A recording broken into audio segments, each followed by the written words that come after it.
guys don't wear white. They don't wear white. They don't wear white. They don't wear white. Welcome to Breakfast and BS with Friends. I'm of course your host Vince. Today we got producer Virgil, Good morning. Captain One Pancake Johnny Lowe, making an occasional side comment El Diablo Jake, and okay, I can get this today. All right. I'm confident in this. Sergio, top down, cream corn, Aloysius, Stringfellow, Yeah. Sanchez. Yeah. I'm sure I missed like 27 other of your names. No, It's just those are the those basics. Those are the hits right there. Best line. Yeah. We are here at the Embassy Suites in Arcadia, which greater Los Angeles area. And I'm sticking with that. We're in LA. We were here for Power Morphicon. We ended up staying over the night. Some things happened. It was a good time. Listen to the other show if you want to hear about it a little bit. And right now we're going to talk about Power Morphicon. Yeah. It was Power Morphicon 5. We went to 4 2 years ago. And it was awesome. I mean, me and Virgil ran into one of our old wrestling buddies over there, Fernando. He has his own YouTube channel. Yeah. It's Jabroni. Yeah, Jabroni Pictures. Yeah, Jabroni. Yeah, that's right. Yeah. So look him up. He's great. Virgil was in an award-winning movie with him. Not really a movie, but Short. a short. There you short. go. There you go. So fellas, how'd you enjoy the show last night yesterday afternoon? I'd like to kind of lead hit because I have kind of a different perspective because I think that I kind of really lost touch with Power Rangers. Growing up, it was towards the tail end of my childhood, so I do definitely remember MMPR.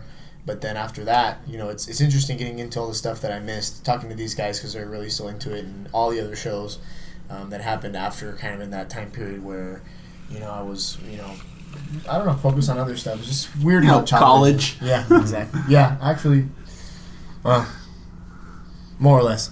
Anyway, it's interesting, seeing a lot of these people that I remember, on TV. That's always interesting to me. But to me, the most enjoyable experience is seeing, these guys, especially Vince, whenever he talks to some of these guys, because the fanboy comes out in him, and it's not something that you get to see very often. Is this 6'7" dude basically starting to sweaty palms and getting the shakes, you know what I mean? And really nothing that would scare him except for this kind of situation. So that's social fun. interactions scare the hell out of me. Yeah, especially when it's your childhood heroes. So, Childhood, adult heroes, whatever you want to call it. Yeah. So that was fun. I really get a kick out of it. I mean, like I said, for me, my connection is not so deep because I'm get back into and learning a lot about the stuff that I missed. Kind of like I said, when I lost touch with Mighty Morphin Power Rangers, but these guys here at this table have really gotten me back in touch with a lot of stuff from my childhood, which I appreciate very much. And so I enjoyed the show, especially enjoyed how much they enjoyed it. So yeah. The thing I enjoyed a lot, besides meeting some of my heroes, because god damn it, I love Power Rangers. I tried to quit. I really did. You tried to quit. I did, and then I got put in a tag team with Johnny Lowe, who's fucking at the time was probably a bigger nerd than I was. So I was just, it was one of those things where I was like, I don't need to buy toys no more. I don't need to do this. Just trying to become an adult. Like that. And then I meet Johnny Lowe, and I'm like, this is the guy. We're here fucking talking about Power Rangers, and not just fucking like the original series. We're talking fucking current series. and then he's like, oh yeah, do you got this? You got that? And then he fucking brought me back into this goddamn world. You're welcome. I am grateful to him for that. Spider. Oh, kill the spider. I have to edit that out. Because, yeah. And, come on, post. And so, and here I am at a goddamn Power Ranger convention. When I'm telling my parent, or when I'm telling like my aunts, and I'm like, oh, what are you getting into this weekend? It's like mature adult shit. They're like, really? I was like, no, I'm going to Power Ranger convention. They're like, okay, yeah, that sounds more like you. Like, It all makes sense now. yeah, it all came into focus. Cool. So yeah, though it was definitely something I do love, and I'm glad I stuck with for now. I mean, I don't have kids yet. I don't have a significant other who's trying to stop me from this. Well, I'll continue from this point. As far as this is my first Power Morphicon, and actually kind of finding it a little torturous for the Power Ranger fans that they have to wait 2 years. But maybe that makes it that much better. You know, you can have all that stuff planned ahead. Maybe there's other Power Ranger conventions that the other guests go to.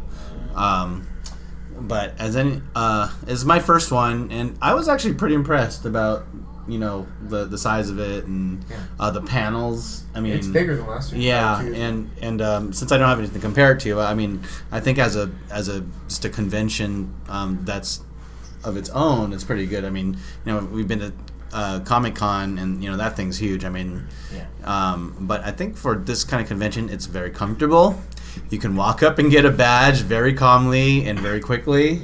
Actually and talk to people, meet people. Yeah, and I think I mean, as far as I could tell, like, the fans were respectful, so I think this is a nice convention as it grows. I mean, I'd be interested to see if the movie next year will help elevate it, and I like it when I see things homegrown and then it starts getting bigger and bigger and bigger. The dread is when they become too big. Yeah, Comic-Con looking at you. But I thought one of my the cool things, I agree with Sergio, is that seeing these people that you grew up with. I mean, I did watch Power Rangers, but I didn't watch it all the way through.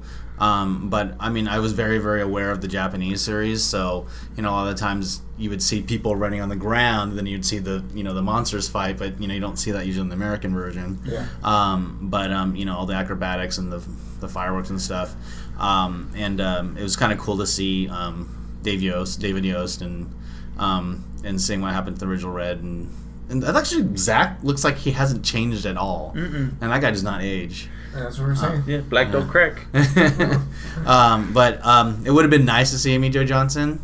Yeah. Maybe is she just too big of a star to go to these things, or was she actually at? She does conventions every here and there. It's not. Is she too busy being mom or something like that? Or I have no clue. Hey, she's coming back to the fold, hopefully. All right, she just donned her Ranger outfit. this is true. Let's start with that. There was that period where she was ashamed of her Ranger past, so we're making strides. I think she's doing a show in November with JDF, like in Kentucky or something like that. Oh, you mean like a convention? Yeah. Oh, okay. They seem pretty close. I don't know. It's a dump trunk full of money opportunity. This is true. Speaking of GDF, though, sorry, I don't mean to interrupt, go ahead. but is he's been, I mean, 2 years ago we were here, not here. Yeah. This year, not here. I mean, does he have anything to, I mean, he's probably one of the biggest, most iconic figures. Why would he not be at the biggest, most iconic, there is a Power reason. Ranger? There is a reason. Well, enlighten me, boys. That's why I'm here. Yeah. Him and the original Red Ranger, Austin St. John, are not friendly with each other by any way, shape, or form. Like, they just can't be around each other. So when did this start? When did this start becoming apparent? Like, Power Morphicon 1. It kind of. So this is a recent thing. It wasn't always like. Power Morphicon 1 was like eight years ago now, right? So Yeah, no. I guess it was almost off the bat from the series, but just young, wanted to work and all that stuff, and just over time, they don't need each other anymore. So. Well, it's just like I don't want to be on the same show he is. Yeah. So they're always on different conventions. Supposedly, one of the reasons why is that you might want to talk a little louder there, John. or even John, just sit get up. your ass over it here. picks up everything else. Can't pick me up 2 feet away. John is laying in bed still. It's fantastic. Well, you can People should try it. Okay. this topic Supposedly, though, Is it one of the important? reasons why they hate each other is that Austin St. John was kind of a giant douche on the show. To everybody. And used to say shit like, "Oh, I can break like 10 bricks, blah blah blah." This and that. And one day JDF finally called him out on it. It was like, "Okay, do it. Let's get the guy. He can go bring some bricks." And he's like, oh no, I can't do it now. No, I need to prepare. So supposedly that's one reason. Right. So you're just a lot of this, not really a whole lot of action. Yeah. When I say this, I'm like flapping my fingers. Like that's a mouth. Sorry, we're on audio here. So, anything else? I mean, yeah. Lo, what have you enjoyed about this little? I think we all know what I enjoyed the most. I don't think our audience knows what enjoyed. I actually don't. But Yeah. What I enjoyed the most was my fiance Vero is she loves Austin St. John. Whenever we watch the original Red Ranger. Yep, the original Red Ranger. Whenever we watch the show on Netflix, she's always like, "Ooh, look at those muscles. His arms are so big." Blah blah blah. Anyway, love you, babe. I hope you're not listening to this one. She's not. Yet. Fortunately, you got at least 8 months before it gets edited. Hey, fuck Exactly. you. Right? What? Oh, my life's falling apart right now. Anyway, so one of my favorite things was she finally got to go and meet Austin St. John at this Power Morphicon, and what she chose to have signed was a Power Rangers Super Nintendo game that when she was young, her parents had saved up money for them, for her and her brother and sister. wow. And bought that game for them. And we were in line, and she's freaking out. I thought she was gonna bolt. I thought she was gonna run. She's like, I can't do it. And Vince comes by and boxes her in, makes sure she can't bolt. Good job. Good job, Vince. Thank you. So she got to meet Austin St. John, and shake his hand and say hello and everything. And he signed, to her brother, her sister, and signed his name, put a little heart on the thing for her. And so she freaked out a little bit. So For the low price of $30, yes. that was $40. He's more expensive. $40. I see. The other Oh, I ones. see. Yeah, man, that's Red Ranger money right there. Yeah, there you go. Well, that's original Red Ranger money. There you I don't think go. Steve Cardenas was that expensive. He was $30, but I got I got a T-shirt. Cool. Very cool. He's like, T-shirt. Steve Cardenas was like, yeah, you buy the T-shirt, you get a free signature, and I was like, okay, $30. Here you go. Dude, I like Steve Cardenas more. I ain't gonna lie. Yeah. So we had a great time at Power Morphicon. I look forward to it in a couple of years again. I have a couple questions though. Shoot.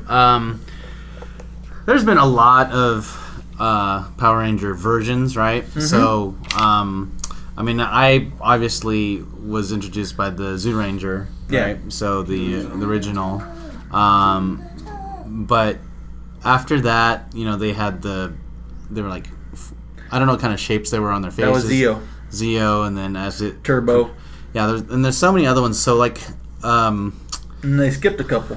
yeah, and I can't really like which ones are probably the ones you should pay attention to, or which ones were the better Rangers, or which ones were like had better like fight scenes with the robots. You know what I mean? Just like not or the Zords, counting. Not counting the original Mighty Morphins, these are like probably like 5 of my favorites. Is my second favorite, and the one I probably marked out just as bad as when I met David Yost. You can ask Sergio about this. Yeah. Time Force, that one was great. Lost in Space, Zeo, or not Lost in Space, I mean In Space. Although Lost in Space had some charm to it. Oh, you mean there was a Power Rangers Lost in Space? Mhm. Oh, so it's In Space and Lost in Space. Yeah, Yeah, I'm confused already at that point. yeah. 2 separate shows. It's okay. 2 separate shows. Okay. I will say Wild Force, but mainly because of the Forever Red episode. That was great. I mean, but you only need to watch the Forever Red episode. Yeah, you only need to watch the Forever Red episode. Oh, I thought you were going to continue. No. Uh-huh. This is your part. Then I've heard a lot of great things about RPM. I've never watched it. Because I heard that was supposed to be back when Disney owned Power Rangers. I was supposed to be their last fucking season ever, so they kind of went all out on that. But just like In Space was supposed to be the last series of Power Rangers at that time. Through as well. Saban. Through Saban. Well, no, just period. They were supposed to end the series with In Space, but it was just so it became popular again. Not to the heights of the original Mighty Morphin, but it just saved the show. Yeah, for me actually, Dino Thunder. Yeah, Because that Dino Thunder really, for me, recaptured a lot of the stuff that I enjoyed about the original growing up as a kid. The Yellow Ranger from Dino Thunder, I love you. If you're listening, call me. Which one was that one? Emma Lahana. Yeah. Lahan. Oh, okay. She wasn't there No. today. Okay. No. So yeah, that's one of the shows that actually got me like back into it. That John, I think we smashed it like in a couple days, right, John? We were watching it, and over a summer, we had some time back when we had time, and that really, that was one of the shows when after watching it, I was like, you know what, I really, this is still, it's still cool, and hopefully, one day when I have kids, there's a lot of kids at the convention, and that's really what it's about, and hopefully, I can expose them to it because, it's good. I liked it as a kid. I enjoy it now, for what it is growing up as an adult and looking back on it, and so hopefully one day pass it on to the kids. And then I'd say my last favorite is SPD. Yeah. Oh, and honorable mention Ninja Storm. See, I need to watch SPD. I haven't. I've heard. Well, I said 5, and that was 5 right there. But SPD is definitely in the top 10. I will say it's 6. Doggy Kruger. Oh yeah, Doggy Kruger was a badass. So yeah, those are some of my personal favorites. I know everybody has their own. They always find like some character that they like more. A little disappointed in Mega Force, but that's beside the point. Oh, okay. I'm more disappointed in Super Mega Force. Oh, jeez. Mega Force and Superman. Just Same thing. Yeah, I guess get lost after a certain point. Wait, is it one is the Sentai and one is the No. So Mega Force was supposed to be the big 20th anniversary for Power Rangers, and they actually took 2 different Sentais and made it one for that. The Mega Force season, they took the one where they were like angels, yeah. and then was it Kruger or something? I don't know. Yeah, they took the one where they were angels and used the first half of the season as the footage for that, and then the second half was Super Mega Force, where they ended up using Gokaiger, where they were the anniversary ones, where they were basically space pirates. For people that don't know, but they also had the ability to change into all the Rangers of the past. Yeah. That was cool. I Yeah. like that. Yeah.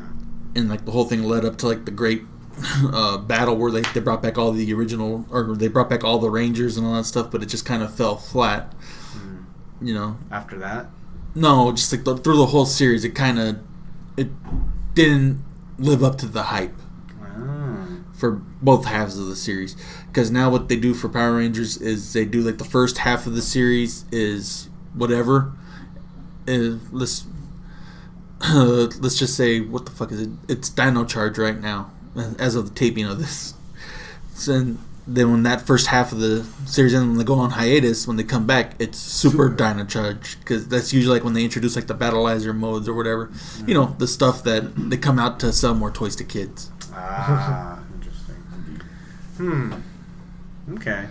So whenever you say like Super something, it's always usually the second half of the series. Interesting. Right. Okay, people who didn't know that will know that now. Cool. So I got my favorites. Okay, Lo. All right. Now that you've come alive. Excluding MMPR, I'm going to go with Dino Thunder, Ninja Storm, and then I'm going to wrap it up. I don't have a top 5. I'm going to go with In Space, and then I don't know if I want to put Wild Force on there just for Forever Red. But then again, I guess I'm only putting In Space on there for one episode. But yeah, fuck it. I'll put Wild Force on there at the end.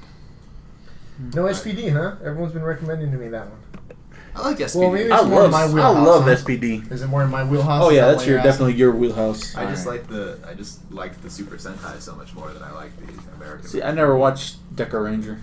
No, I love Deca Ranger. I have yet to watch it.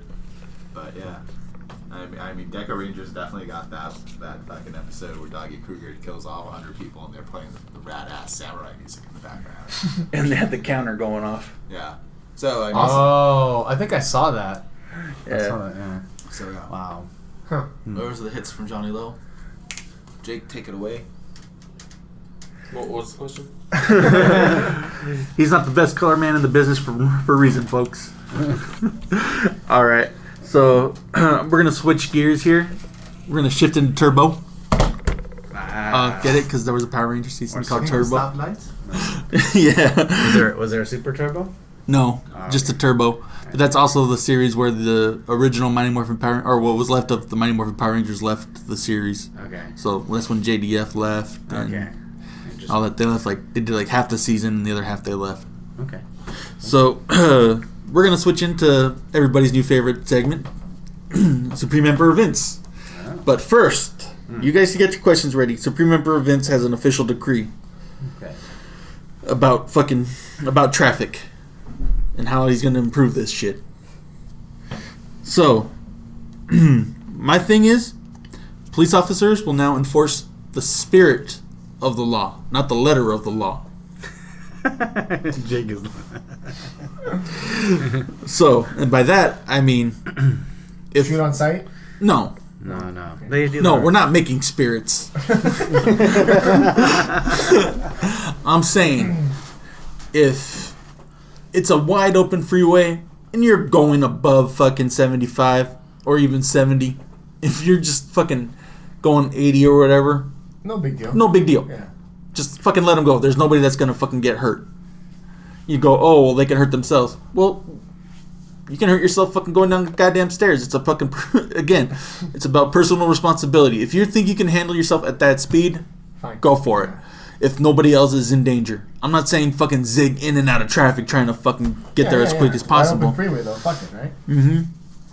And I'm saying, like, if you're that fucking asshole, like there's so many are here up in LA, that's going fucking 40 in the goddamn fast lane for no fucking reason, your ass is getting pulled over. Yeah. If you're going 60 and fucking holding up traffic, your ass is getting pulled over. Well, you get a ticket, that's up to the officer.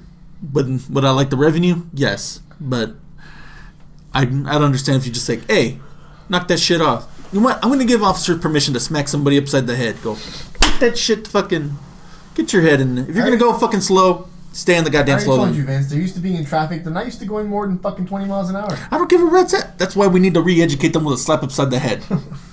All right? Send them to a special re-education facility. Just someone's fucking slapping people. No, not even that. I'm just giving the officer permission to slap on sight. Okay. So it's like Judge Dredd style. Judge Dredd style. There you go. Okay. All right. Yeah. So that's it. You know, That's a stay the fuck out of my way. Get to the fucking right if you're gonna go slower than molasses. You know, if you're a moving boulder, you know, just fucking waiting for the earth to rotate to move you. You don't need to be on the fucking. You don't need to be in the goddamn fast lane. All right. But just so you know, to help fight the stereotype, if you're Asian and you're in the slow lane or the fast lane and you're going fucking 60, I'm looking at you, producer Virgil. I don't. I'm go, joking. I never go It's a 60. joke. Okay. I only go 65. Man, fines will be doubled. All right. Driving a Toyota. Call it profiling if you will. But if you're in the fast lane and you're going fucking slow and you're Asian, fines will be doubled Oh Lord. to help get you out of the goddamn lane. Okay. To encourage you. Better than deportation, I guess. Yeah. There you go. No, I'm not gonna. No, actually, I'm deporting a lot of people, but not for that reason. Alright. All right. So you may approach the throne if you got a question for Supreme Emperor Vince. Actually, I don't know. I got nothing. I got one. Wow. Yeah. You always have one. Yeah. Okay. All Well, right. I got one, so maybe it'll inspire some thought here. But okay, so this might be a big one. So if it takes up the time, then it does. So Supreme Emperor Vince, as I walk up the stairs, Approach the throne. curtsy, if you will. To You the may fan- kiss my eagle Longinus. There you go. The fan bearers. Fan bears, yes. Yes. Supreme Emperor Vince, You may speak. what would you do in order to mend the relationship or actually have some type of clearing of the Austin St. John and JDF situation? How would you handle that? Fight to the One death. word only. Kumite. Kumite. Kumite. And Stan Bush will be there to fucking sing the song live. And You know how- what? I can't do nothing about that, man. I can't force them to go to shows and Well, work I'm not together. saying to force them. I can't chain them together. Like, Can't you? You're talking about fucking carpet bombing LA. That's true. you know what? You can't get 2 fucking people in a goddamn room. You know what? It's because you don't want to. That's a pleasure. Is fucking. I would love to see Austin St. John and JDF work together for the fans. Yeah, but you don't want But it to be that's artificial. on them. I don't. Yeah, exactly. I don't want it to be artificial. Yeah, that's true. Whether they decide to come together for business purposes, that's on them. Yeah. Me carpet bombing LA. when I take that's a necessity. All right, this It place will be rebuilt. This place needs Better. to be fucking burned down There and we go. fucking. You know what? I always said I was gonna take a giant, what I would call God's jackhammer, and fucking push this thing out to the sea, push Los Angeles out into the sea, and we'll make a bridge going from here to fucking Sacramento or something. I don't know, from San Diego to Sacramento can go with it too. okay, I've been there several. okay, to San Francisco, whatever. I don't care, you know. But I've come to the realization that the sea is too good for LA. This place just It'll pollute our water. exactly. So we need to fucking carpet bomb this shit, burn this motherfucker to the ground, rebuild, start anew. Any survivors that survived the carpet bombing are more than willing to stay, regardless of legal resident status. If you survive this, you're good. You're good in my book. I love how you steered that whole Power Rangers thing into stating LA. It's awesome. Oh, great. Okay. Well, no, because one thing needs to happen. The other's just for personal pleasure. And I'm somebody that honestly believes the needs of the many outweigh the needs of the few. Okay. The needs of the many is we need space. LA is just a giant fucking hole in the ground. We must build. But first, we must fucking rebuild on the ashes of the old. Let me put that into context then. So you have one of those Rangers opposing the carpet bombing. But don't get me wrong. Just to kind of force the situation, because it'll entertain me. Wherever Austin St. John goes, there will be a statue fucking put up of JDF. I will have them all commissioned. Okay, there you go. Of him as the Green Ranger. Well, actually, of all 5 of the different Rangers he's been. Everywhere, like all the conventions he goes, one will be placed outside. Okay, awesome. You know, That's a good answer. Just so everybody knows who's the greatest Ranger of all. There, I said it. Okay. Thank you, Supreme Emperor Vince. You are welcome. Lo, do you have a question for your Supreme Emperor? Can we go to Jake first? Does Jake know how to speak? Exactly. He's shaking his head no. Jake, no speak now. Okay, I can think of something. Emperor Vince, how would you have ended or saved the relationship between Tommy and Kimberly within the Power Rangers series? Like, if you were a writer writing that series, would you have kept the two together if the actors would have been amicable about it, or would you, for storyline purposes, have broken them up? Wow, you're gonna go back in fucking time now, Vince? You got some serious fucking power. I know, right? Yeah, that's why you're Supreme. Supreme Well, efficient. While Lo goes back to sleep. Yeah, thanks, Lo. I like how it's taking you a second though. Yeah, don't get too comfortable. We do have to check out pretty soon. Yeah. So, okay, first and foremost, I believe the writers did a disservice to Kat's character when they introduced her as somebody who just pretty much has a giant crush on Tommy and follows him around, and then kind of trying to undermine the relationship. And then when they finally did break them up in the writing, because Amy Jo Johnson left the show, they did her a disservice, kind of just putting them together, and it never felt right, it never felt natural. So I had nothing I could do then, but I would like to commission, whatever you want to call it, a series of follow-up episodes for different Rangers throughout time. That'd be cool. Show them where they're at now, and maybe Tommy and Kimberly find each other again. I don't know. There we go. Sergio, you got one real quick? For you? Yeah. No. All right then. That'll do it for this episode. Wait. Go back to sleep, Lo. I'm just saying. I mean, do you have a dear Supreme Chancellor Johnny Lowe or? Oh You got me in that no. rank, Captain Pancake. No. That means you have to be here all No. the time. Just No. saying. To earn Chancellor. that, yeah. No, you're village idiot Johnny Lowe. Supreme Chancellor. Supreme village idiot Johnny Lowe. I got my 2 dukes. I got the devil on my shoulder. You're the village idiot. Something for Lo? No, just I hope you had a good time, Lo. This is for you. And happy early birthday. Happy early birthday, Lo. And yep. Colonel and Howard. So thanks Time to check out and go home. Yeah, thanks for stopping by Breakfast and BS with Vince and Friends. You can find and help support producer Virgil at Still Ill San Diego's tribute to Smith and Morrissey at StillIll.net. Find Sergio Sanchez at Sergio Sanchez on Facebook. He's the one writing the tank. Don't got to worry about finding the devil Jake. He'll find you. And you can find Johnny Lowe and help at quietlyplottingmyescape.com. Silentlyplottingmyescape.com. And you can also find him on Facebook. Thanks for stopping by. I'll get the check.